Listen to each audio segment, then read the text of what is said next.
Okay, dear students, how are you? I hope you are all well at your place with your family. Subject is EVS and class third. You can see here that we are starting chapter number 14. The name of the chapter is Shelter for All. Shelter का मतलब होता है शरण.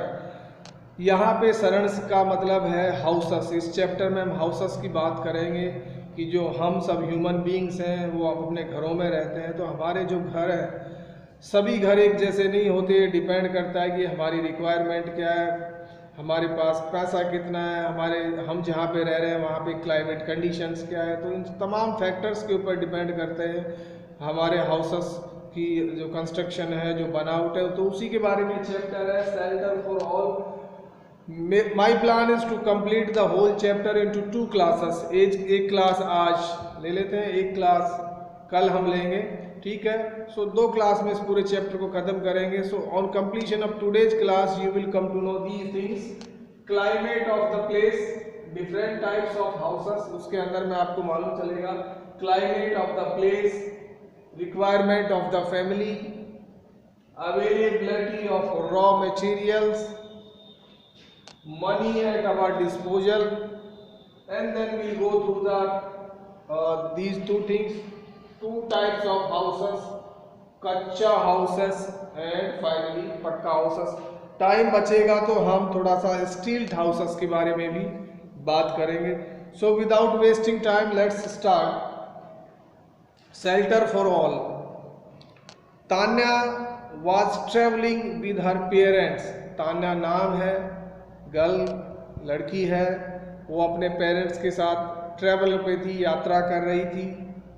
सी observed, उसने देखा, that there were different types of houses. उसने देखा कि अलग अलग तरह के घर हैं. जब वो ट्रैवलिंग कर रही थी, big, small, multi storeyed, single storeyed etcetera. मतलब कुछ छोटे थे, कुछ बड़े थे. मल्टी स्टोरीड मतलब कई मंजिला. मल्टी मीन्स अनेक, स्टोरीड मीन्स मंजिला, अनेक मंजिला हाउस. सिंगल स्टोरीड मतलब एक मंजिला हाउस एक्सेट्रा और भी.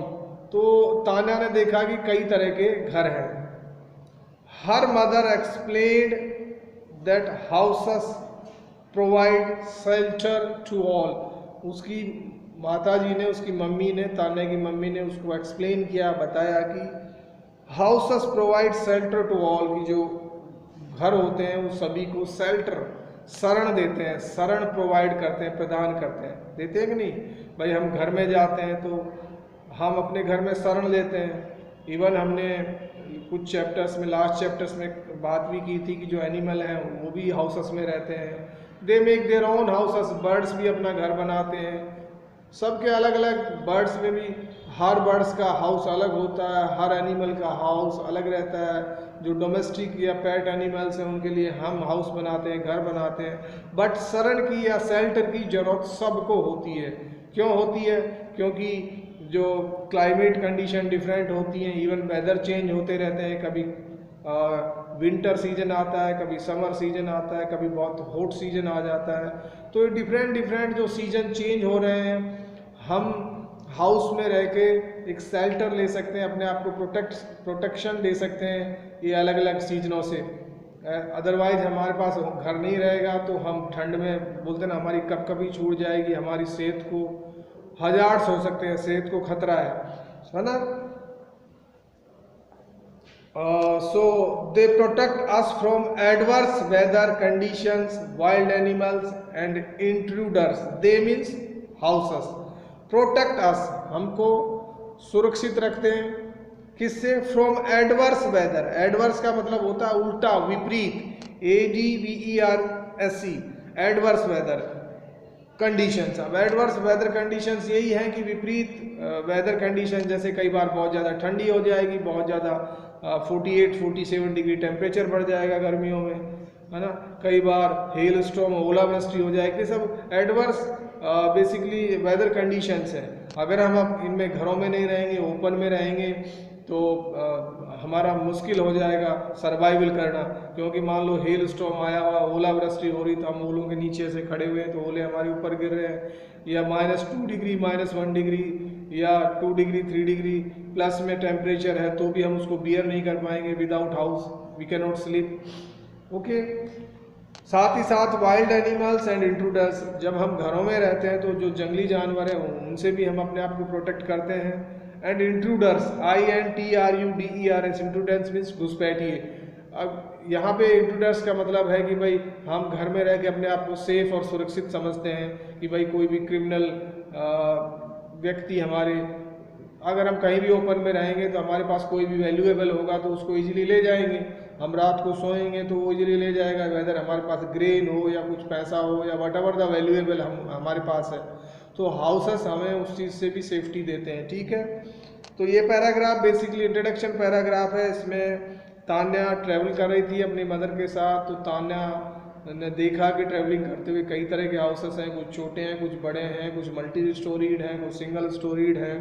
फिर उसकी मदर ने बताया कि भाई हाउस हमें प्रोटेक्शन देते हैं, एडवर्स जो क्लाइमेट कंडीशन है उनसे हमें बचाते हैं, साथ ही साथ जो हमारे घर हैं हमें वाइल्ड एनिमल जंगली जानवरों से भी बचाते हैं और इंट्रूडर्स से भी बचाते हैं। इंट्रूडर्स मीन्स घुसपैठियों से भी बचाते हैं। अब हम बात करते हैं different types of houses.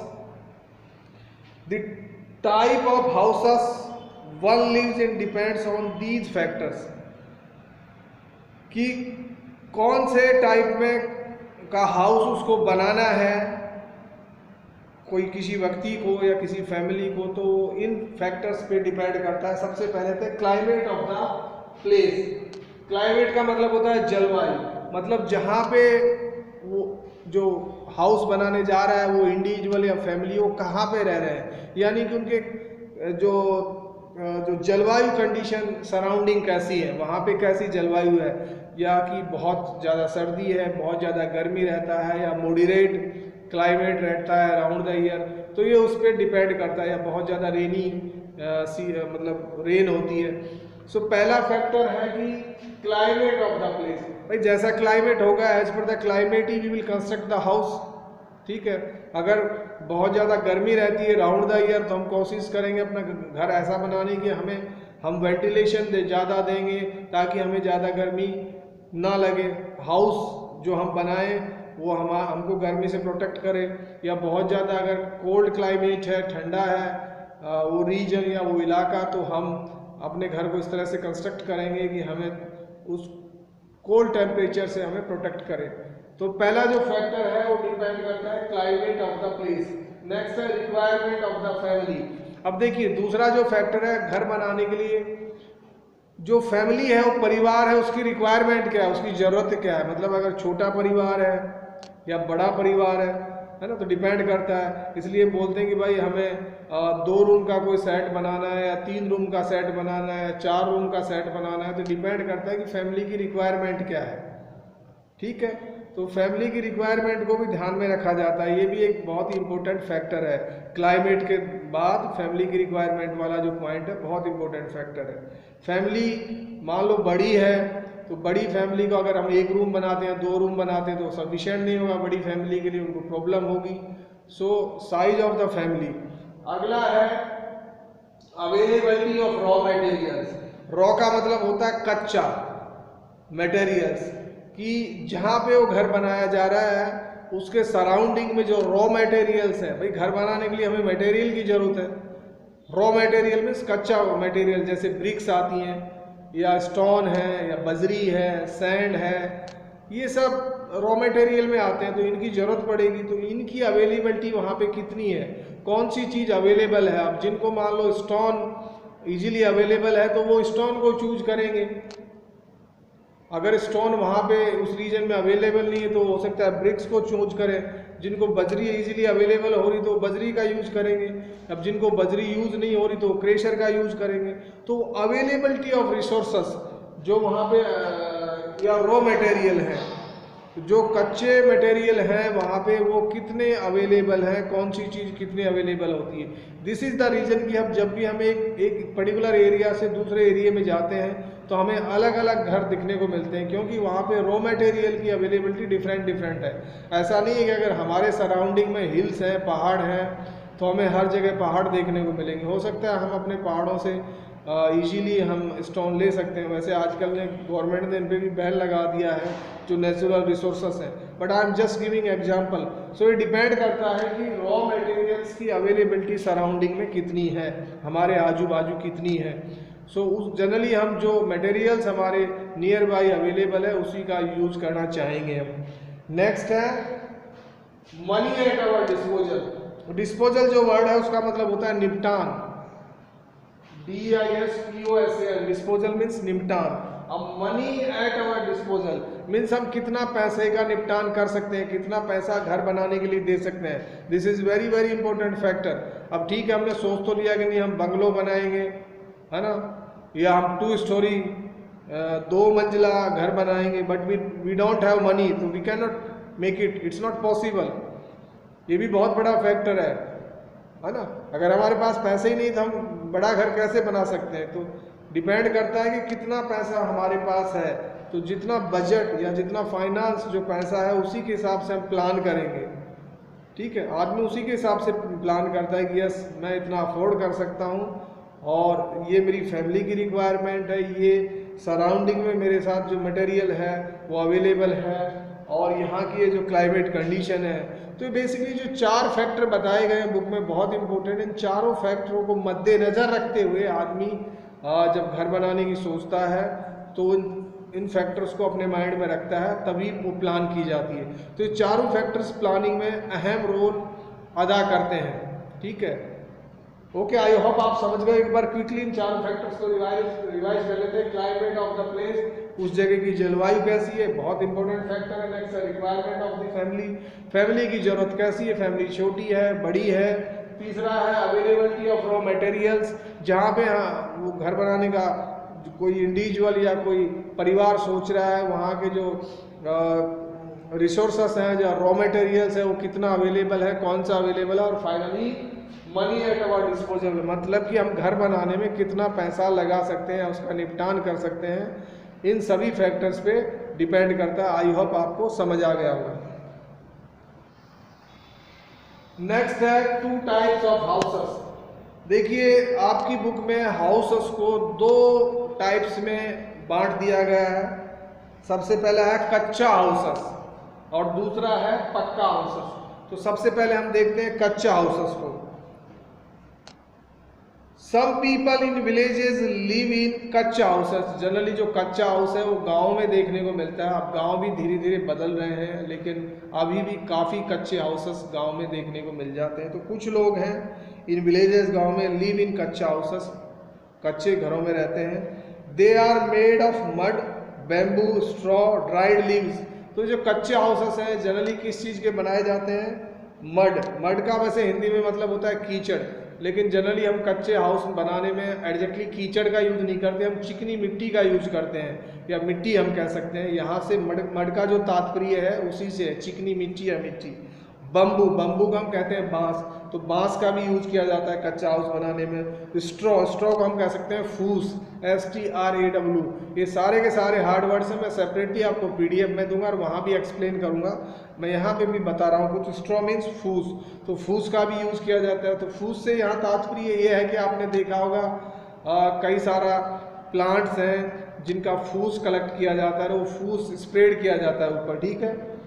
And dry leave, सूखी पत्तियों का यूज़ किया जाता है। जो कच्चे हाउस में जो मटेरियल यूज़ किया जाता है उसके बारे में बताया गया है कि भाई मड और बैम्बू, स्ट्रॉ और ड्राई लीव, सूखी पत्तियों का यूज किया जाता है।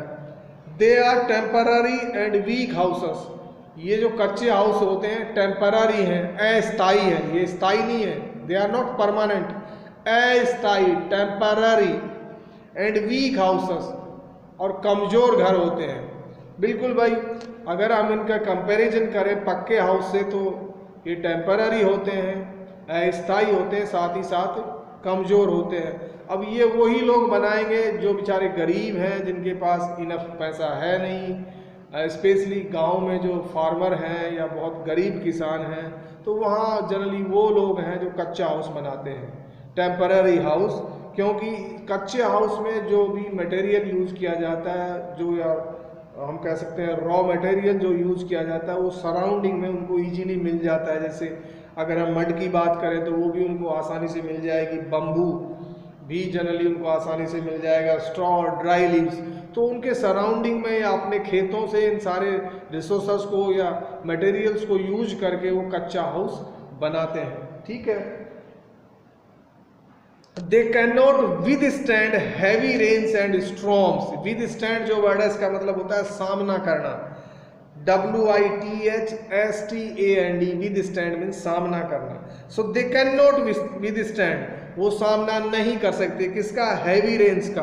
अगर बहुत ज़्यादा मूसलाधार बारिश हो रही है तो बहुत मुश्किल हो जाता है कि ये घर उसका सामना करें। एंड स्ट्रॉम्स, कई बार तूफान भी आ जाते हैं, बहुत विंडी हो जाता है, बहुत तेज़ हवाएं चल रही, जिसको हम स्ट्रॉम कहते हैं। सो अगर स्ट्रॉम और हैवी रेन या मूसलाधार बारिश अगर होती है तो बहुत मुश्किल है इन घरों का विद स्टैंड करना, सामना करना। तो ऐसे केस में क्या होता है कि या तो कई बार गिर भी जाते हैं स्ट्रॉम में, इस तरह के जो कच्चे हाउसेस हैं, या हैवी रेन में पानी उनमें टपकने लग जाता है अंदर। ठीक है। तो डिपेंड करता है किस तरह का कच्चा हाउस है और कितना वो स्ट्रॉन्ग है, जो बेसिकली जो रेन है वो कितना हैवी आ रही है, इन फैक्टर्स पे डिपेंड करता है। जैसे एग्जांपल दिया है, हट इज ए कच्चा हाउस, जिसको हम बोलते हैं ना झोपड़ी। भाई झोपड़ी एक कच्चा हाउस ही है। तो हम सब ने देखा है, हम गांव के ही लोग हैं, कि जो झोपड़ी क्या होती है। झोपड़ी में देखा होगा कि आपने फूस का यूज़ किया जाता है, बम्बू का यूज़ किया जाता है, जो वॉल बनाई जाती है जिसपे ऊपर से झोपड़ी ऐसे रखी जाती है, वो बेसिकली मड का यूज़ किया जाता है। ठीक है। लेकिन जैसे हमने कहा कि ये वीक होते हैं और टेम्पररी होते हैं, बट उसकी कई सारी एडवांटेज भी हैं, ऐसी बात नहीं। मैं आपको बता दूं कि जो जनरली कच्चे हाउसेस होते हैं, जैसे झोपड़ी के यहाँ पे बात की गई है, ये थोड़ा सा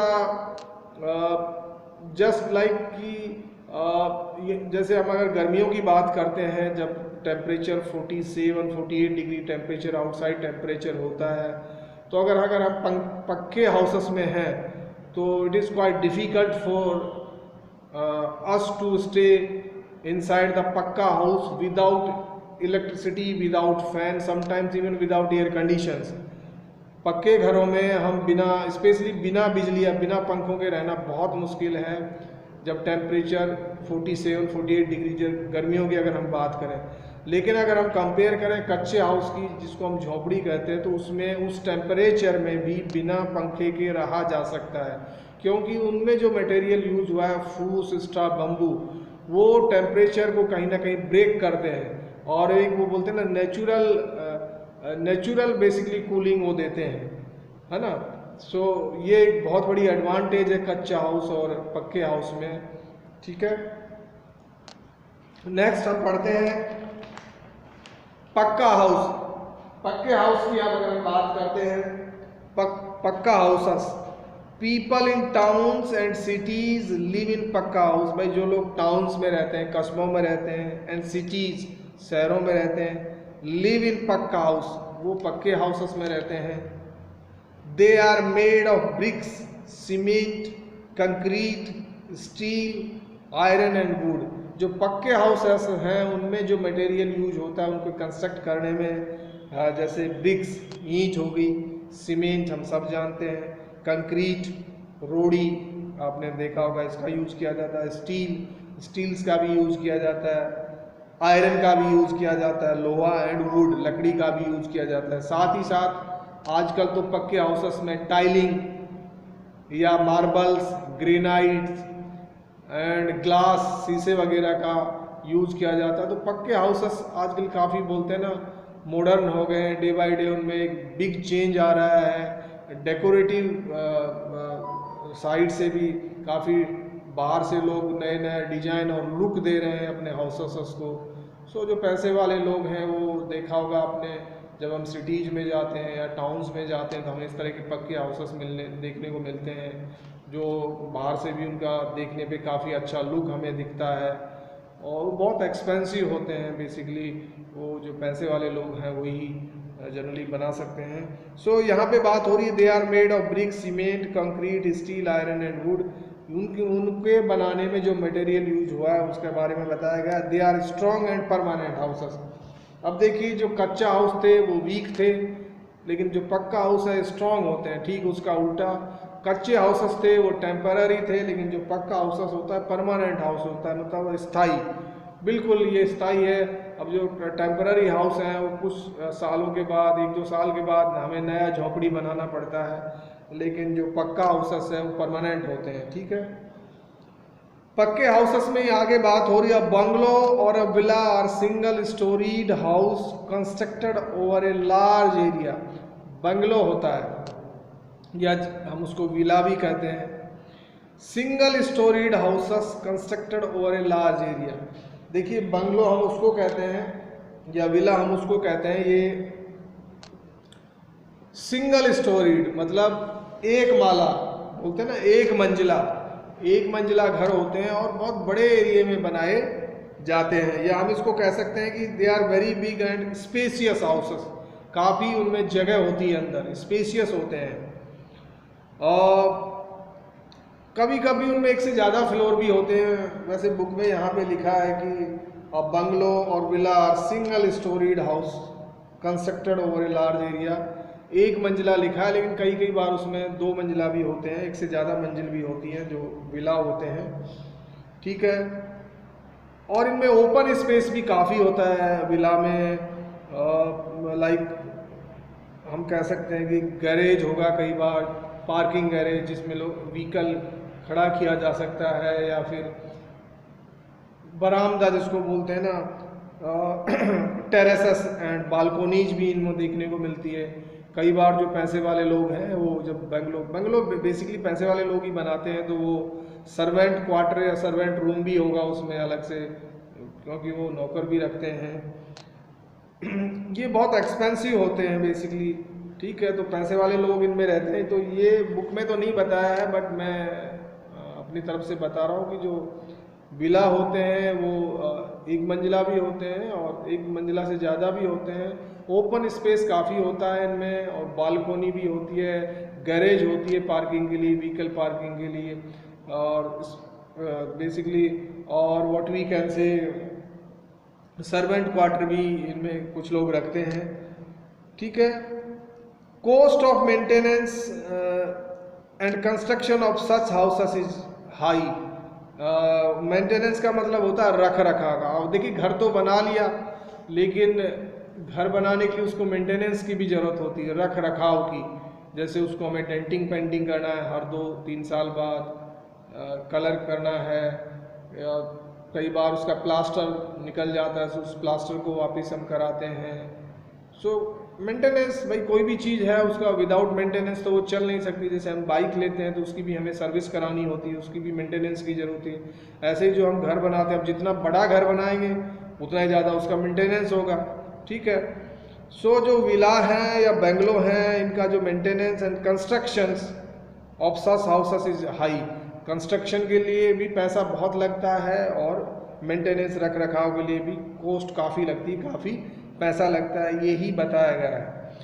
पक्के हाउसेस में और बात आगे हो रही है। एन अपार्टमेंट बिल्डिंग है सेवरल फ्लैट्स। अब अपार्टमेंट की बात हो रही है बिल्डिंग की। आपने देखा होगा जो अपार्टमेंट्स होती हैं उसमें सेवरल फ्लैट्स मीन्स अनेक फ्लैट होते हैं, which are similar to each other. Flats क्या होते हैं, सब बराबर होते हैं। जैसे आपने देखा होगा कुछ अपार्टमेंट में जिसको बोलते हैं ना 1 BHK, 1 बेडरूम हॉल किचन, या 2 BHK अपार्टमेंट है तो 2 BHK, B means bedroom, H means hall kitchen, 2 bedroom hall kitchen. So पूरा 2 BHK ही रहेगा या पूरा 1 BHK ही रहेगा। सो एन अपार्टमेंट बिल्डिंग है several flats which are similar to each other. मतलब वो जितने फ्लैट्स हैं एक बिल्डिंग में, अपार्टमेंट में, वो एक दूसरे के समान रहेंगे। Such buildings accommodate many families at one place. So ये इस तरह की जो बिल्डिंग है कई सारी फैमिलीज को अकोमोडेट कर लेती है, मतलब समायोजित कर लेती हैं, उनको अकोमोडेशन दे देती हैं एक ही जगह पे। भाई बिल्डिंग कहाँ पे बनाई जाएंगी, बिल्डिंग वहाँ जनरली सिटीज़ में बनाई जाती है। सिटीज़ में क्यों बनाई जाती है कि वहाँ स्पेस तो होता नहीं, कम स्पेस में ज़्यादा लोग रह सकें उसी के लिए बनाई जाती है बिल्डिंग। तो बिल्डिंग काफ़ी हाई राइज होती है, देखा होगा आपने, काफ़ी ऊंची होती है और एक बिल्डिंग में कई सारे फ्लैट होते हैं और कितनी ही फैमिलीज, कई बार तो एक बिल्डिंग है जो 20 स्टोरी होती है, 20 मंजिला होती है और एक एक स्टोरी पे 4-4 फैमिली रहते हैं। That means in a single building में 80 के लगभग फैमिलीज रह सकती हैं, है ना, कुछ और इससे भी बड़ी होती हैं। ठीक है, सो यही है। सो अपार्टमेंट के बारे में बुक में बताया गया है। मैं थोड़ा सा अपने से और बता देता हूँ कि जो अपार्टमेंट्स बेसिकली होती हैं ये वहाँ पे बनाई जाती है जहाँ लेक ऑफ स्पेस हो, जगह की कमी हो, ज़्यादा लार्ज पॉपुलेशन हो। तो ऐसा कहाँ पे होगा? सिटीज में होगा।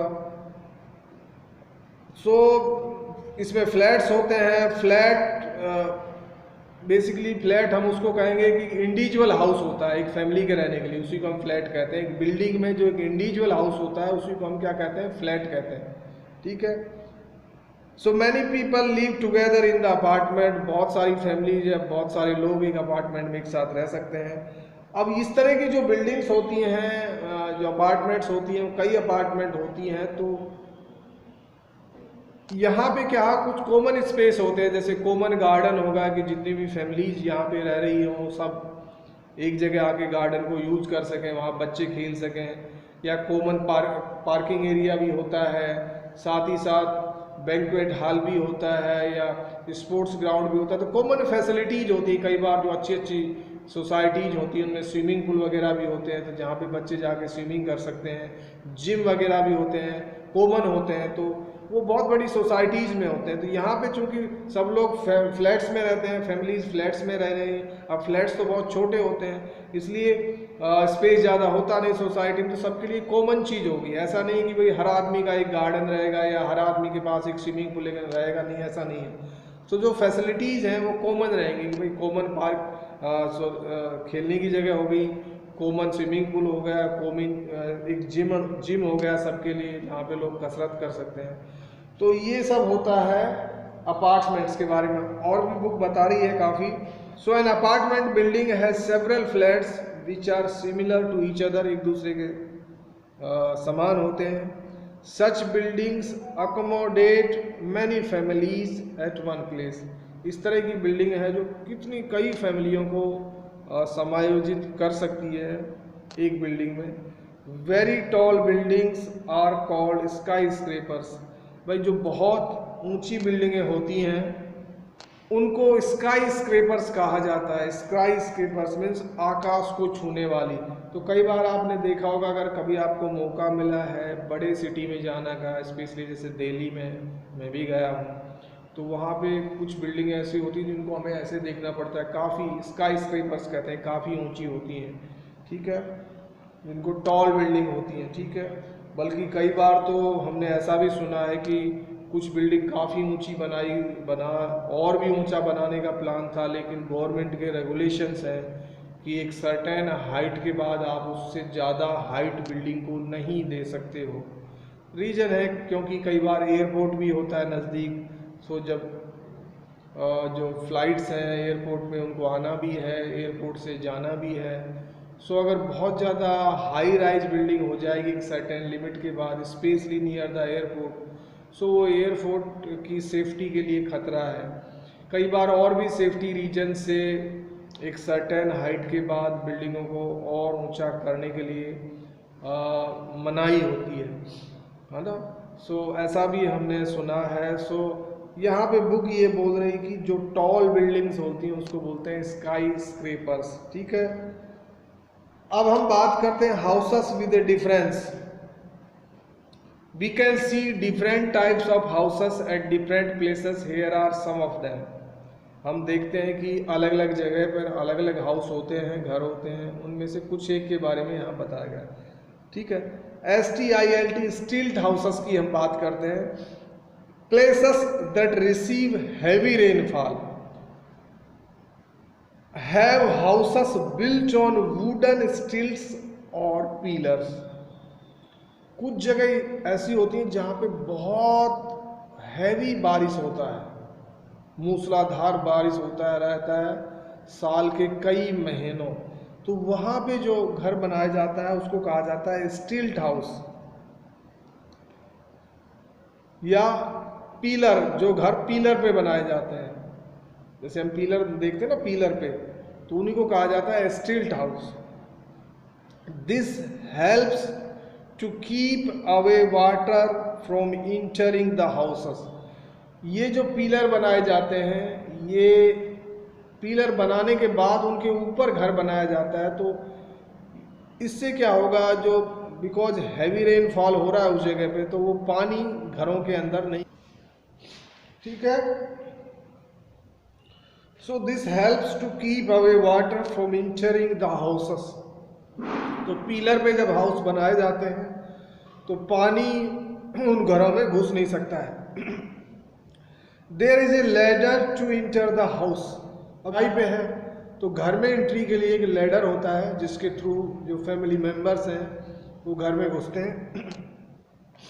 These houses have slanting roofs. इनकी जो छत होती है तिरछी होती है। स्लॉन्टिंग मीन्स तिरछी, बिकॉज रेन ज़्यादा होता है। अब रेन ज़्यादा होगा, अगर फ्लैट रूफ होगी तो पानी भरने के चांसेस हैं, पानी लीक होने के चांसेस हैं। सो स्लांटिंग होती है, तिरछी होती है। तिरछी होने की वजह से हैवी रेनफॉल होगा तो भी पानी इजीली छत से निकल जाएगा, रूफ से निकल जाएगा, ठीक है, इसलिए स्लांटिंग होती है। They can be seen in Assam and Meghalaya. और ये जो हाउसेस हैं, जो स्टिल्ट हाउसेस हैं, ये जो मेघालय और आसाम में ज़्यादा देखने को मिलती हैं। हमको ये मालूम है कि मेघालय और आसाम में बहुत ही हैवी रेनफॉल होता है, बल्कि आसाम में जनरली एवरी ईयर हमें सुनने को मिल जाता है कि आसाम में बाढ़ आया हुआ है, फ्लड आया हुआ है। दैट मीन्स काफ़ी हैवी रेनफॉल वहाँ पे होता है। सो जो स्टिल्ट हाउस हैं ये आसाम और मेघालय में ज़्यादा देखने को मिलते हैं। एक बार इन पे फिर थोड़ा सा समराइज कर लेते हैं। इनकी जो रूफ होती है वो स्लांटिंग होती है, तिरछी होती है, सो दैट पानी इजीली रूफ से निकल जाए। ये पीलर पे बनाए जाते हैं और ताकि पानी इसमें इंटर ना हो। इन हाउसेस में जाने के लिए एक लैडर होती है। सो यही है सब स्टिल्ट हाउस के बारे में। डियर स्टूडेंट्स, आज के चैप्टर में हम इतना ही कवर करेंगे। Rest of the chapters we will cover in the second class. Please go through the videos carefully and note down the important things, and we will give you the hard words separately in the PDF. On completion of the chapter I will also give you solution sheets. So that's all in today's class. See you in the next class. Have a great day. Bye bye.